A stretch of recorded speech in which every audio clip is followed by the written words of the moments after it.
여러분들께서는 간두지세라는 사자성어를 들어보신 적이 있으신가요? 간두지세란 대박대기 끝에 선 형세라는 뜻으로 매우 위태로운 형세를 이르는 말입니다. 그런데 여기 프리미어리그에도 간두지세의 상황에 놓인 팀이 있어 눈길을 끌고 있습니다. 바로 토트넘 구단입니다. 현재 토트넘은 브렌트포드에 충격적인 역전패를 당해 정신이 없습니다. 토트넘 후스퍼는 이날 한 수 아래로 평가받던 브렌트포드에게 마저 시즌 홈 마지막 경기에서 1대3으로 처참하게 패했습니다.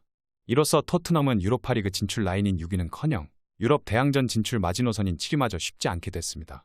토트넘 후스퍼는 영국 런던의 토트넘 후스퍼 스타디움에서 열린 2022-2023 프리미어리그 37라운드 브렌트포드와의 홈경기에서 전반 8분 터진 해리 케인의 프리킥 선제골에도 역전패를 당하고 말았습니다. 손흥민은 풀타임을 뛰었지만 3경기 연속 공격 포인트를 기록하지 못했습니다. 토트넘은 해리 케인의 선제골로 전반전을 1대0으로 앞섰지만 후반전에만 3골을 내리 실점하며 완패했습니다. 위태롭게 지키던 유럽대회 마지노선인 7위 사수도 어려운 상황이 됐습니다. 토트넘은 이미 이번 시즌 챔피언스리그 출전권 확보가 불가능해진 상태입니다. 때문에 5위와 6위가 출전하는 유로파리그와 7위가 출전하는 유로파 컨퍼런스 리그 진출을 위해 끝까지 싸워야 하는 상황입니다. 유로파리그 아니면 유로파 컨퍼런스 리그를 목표로 하고 있는 상황에서 이마저도 목표를 달성하지 못하면 토트넘의 미래에 큰 영향을 미칠 수 있습니다.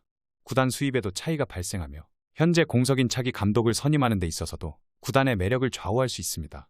특히 이번 시즌 종료 후 이적설이 제기되는 간판 스타 해리 케인의 잔류를 설득하기 위해서도 유럽 대회 출전 여부는 중요합니다.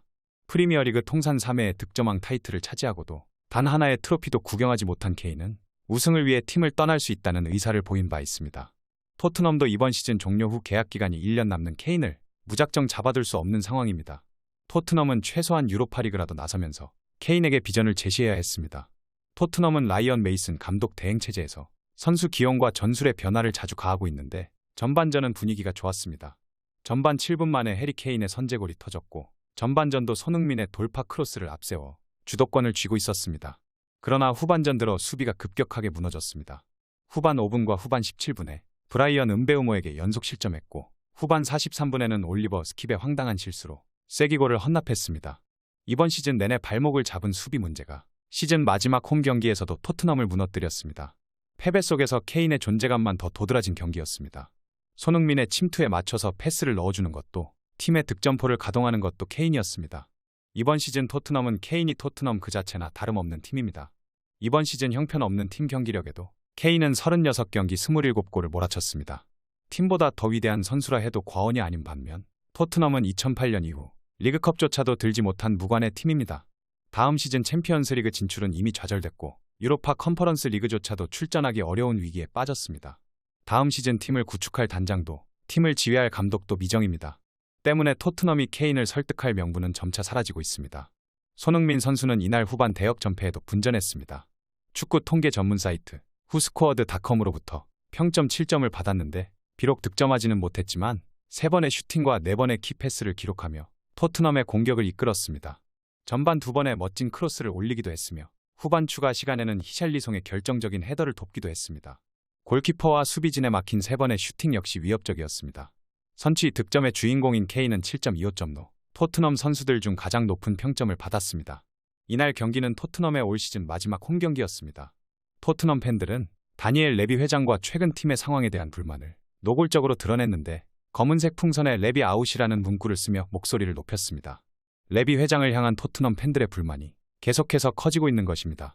소극적인 투자에 이어 최근에는 새로운 감독 선임 과정에 대한 방향성도 명확하지 않아 영입의 난항을 겪고 있기 때문입니다. 올 시즌은 계속된 추락 속에서 다음 시즌 유럽 대항전 출전도 불확실한 상황까지 이어지자 목소리는 더욱 커지고 있습니다. 하지만 손흥민은 응원이 더욱 필요한 시기라고 호소했습니다. 경기 종료 뒤 손흥민은 팬 여러분들의 응원이 그 어느 때보다 필요한 시기라고 생각한다며 염치 없지만 한 번 더 응원을 부탁드리고 싶다고 전했습니다. 토트넘의 상황이 이런 가운데 리버풀이 김민재에게 러브콜을 보냈습니다. 여름 이적 시장이 다가오면서 김민재의 이적설이 유럽 축구계를 연일 달구고 있는 가운데 리버풀도 김민재 영입 전에 가세한 것입니다. 프랑스 RMC 스포츠는 파리 생제르맹과 맨체스터 유나이티드가 김민재 에이전트와 접촉한 가운데 리버풀도 문의를 넣었다고 전했습니다. 김민재에 대한 리버풀의 러브콜을 보도한 RMC 스포츠는 전날에도 파리 생제르맹이 김민재와 접촉했다고 알린 매체입니다.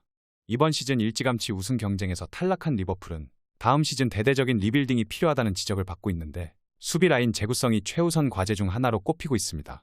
핵심 수비수 버질 판다이크는 30대를 넘어서면서 미래를 대비해야 한다는 지적이 나오고 있습니다.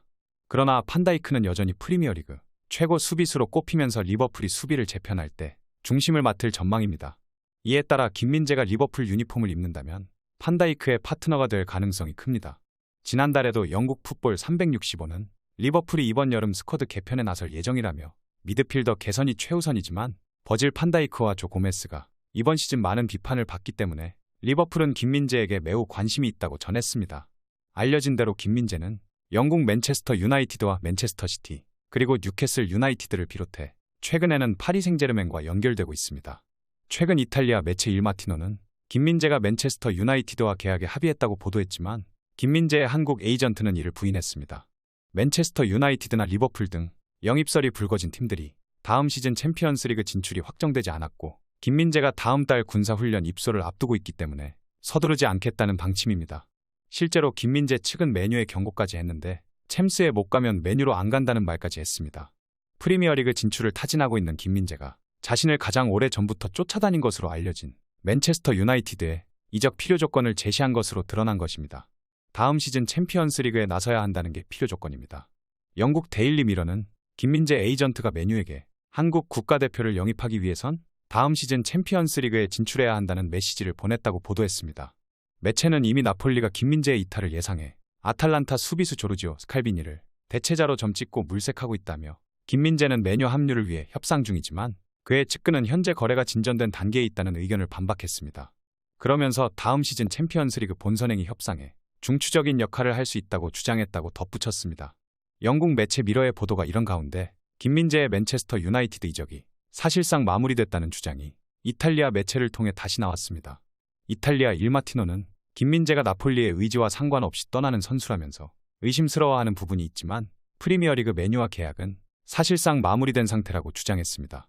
이어 김민재에게 시즌당 900만 유로, 한국 돈 129억 원을 지불할 예정인 메뉴는 아직 나폴리를 만나지 않은 상태지만 6,500만 유로의 바이아웃 금액을 지불할 것이라면서 메뉴는 김민재의 대체자로 스웨덴 출신 수비수 빅토르 린델로프를 제안하려 한다고 덧붙였습니다. 바이아웃 금액 일부를 선수로 채워 넣을 수 있다는 의미입니다. 이 매체는 김민재가 맨유 이적에 합의했으며 최종 세부 사항 조율만 남은 상태라고 주장해 관심을 모은 바 있습니다. 김민재가 이번 시즌이 끝난 후 맨유로 합류하는 것은 큰 틀에서 합의를 이뤘다고 전해 유럽 언론들이 이 매체를 인용해 보도했습니다. 김민재 측은 부인했음에도 불구하고 일마티노는 김민재의 맨유 이적 합의 주장을 굽히지 않고 이어가고 있습니다. 이 매체는 사흘 만에 다시 같은 주장을 되풀이하고 있는데 다만 제시 금액이나 조건이 조금씩 바뀌고 있습니다. 나폴리에게 지불할 바이아웃 금액이 5,600만 유로에서 6,500만 유로로 상승했고 린델로프를 대신 김민재 대체자로 내줄 수 있다는 내용도 새롭습니다. 일마티노의 보도가 계속 나오고 있다는 것은 여러 가지로 해석할 수 있는데 맨유가 김민재에 대한 관심을 꾸준하게 보이고 있으며 선점 효과를 노리고 있다는 의미일 수 있습니다. 김민재는 이미 맨유뿐 아니라 바이아웃 금액을 감당할 수 있는 구단들의 집중 타깃이 된 상태라서 매체를 통한 언론 플레이를 하고 있다고 볼 수 있습니다. 김민재의 바이아웃 조항 발동이 오는 7월 1일부터 15일 사이에 가능한 만큼 기다려야 하지만 맨유는 나폴리를 설득해 미리 김민재에 대한 소유권을 가지려는 모양새로 보입니다. 어차피 김민재를 잔류시키지 못하는 나폴리를 설득해 바이아웃 금액보다 웃돈을 얹힌 이적료로 김민재를 확보하고 싶어하는 것입니다. 반면 김민재 측은 이적 시장이 열리지도 않은 상태인 만큼 여유롭습니다. 7월이 되면 여러 구단들의 제안을 들어볼 수 있을 예정입니다. 7월 전에 더 좋은 제안이 올 수도 있기에 맨시티와 뉴캐슬이 본격적으로 뛰어든다면 맨유의 제안을 뛰어넘을 수도 있습니다. 더구나 맨유는 구단 매각 이슈로 인한 변수가 존재합니다. 구단을 인수한 새 구단주의 결정에 따라 김민재 영입 여부나 방향이 달라질 수 있습니다. 가용할 수 있는 이적 금액이 얼마냐에 따라 변화가 생길 수 있기 때문에 김민재는 맨유의 언론 플레이에 휘말리지 않을 것으로 보이는데요. 제가 봤을 때는 확실히 김민재 선수는 영리한 것 같습니다. 확실한 자기만의 주관이 있고 남들이 뭐라고 하든 휘말리지 않기 때문입니다. 예전에도 남들이 가지 말라던 중국 리그로 향했는데 결국에 지금 와서 돌이켜보면 돈은 돈대로 많이 벌고 자신이 그리던 꿈같은 구단들의 러브콜까지 받고 있는 상황입니다. 그렇기에 저는 김민재 선수에 대해서는 걱정이 없습니다. 문제는 손흥민 선수인데 토트넘이 몰락해가는 지금 이 시점에도 탈출할 생각은 안 하고 응원을 해달라고 하고 있습니다. 요즘 세상은 마냥 착한 게 미덕이 아닙니다. 자신이 챙길 수 있는 건 챙기고 그렇지 않을 경우에도 목소리도 내고 해야 하는데 손흥민 선수는 그야말로 너무 착해 빠졌습니다. 프리미어리그 구단들은 선수가 착하면 이용만 하려고 합니다. 손흥민 선수는 이미 토트넘에 할 만큼 했기 때문에 더 이상 미련을 가진다면 바보 소리만 들을 게 뻔합니다. 제발 답답해하는 대한민국의 팬들을 생각해서라도 다가오는 이적 시장에는 케인 선수와 함께 손잡고 토트넘을 떠나시길 응원하겠습니다. 오늘 전해드릴 소식은 여기까지입니다. 페페TV 시청자 여러분은 어떻게 생각하세요? 페페TV는 여러분의 생각이 궁금합니다. 댓글로 여러분의 생각을 남겨주세요. 여러분 행복한 일은 매일 있습니다. 아무도 당신에게 상처 줄 자격이 없습니다. 다른 사람들이 아무렇게나 던지는 말에 상처받지 말고 오늘도 세상에서 가장 소중한 당신에게 잘해주기로 약속해요. 가장 큰 성공은 행복한 당신입니다. 그럼 다음 영상에서 봬요. 감사합니다.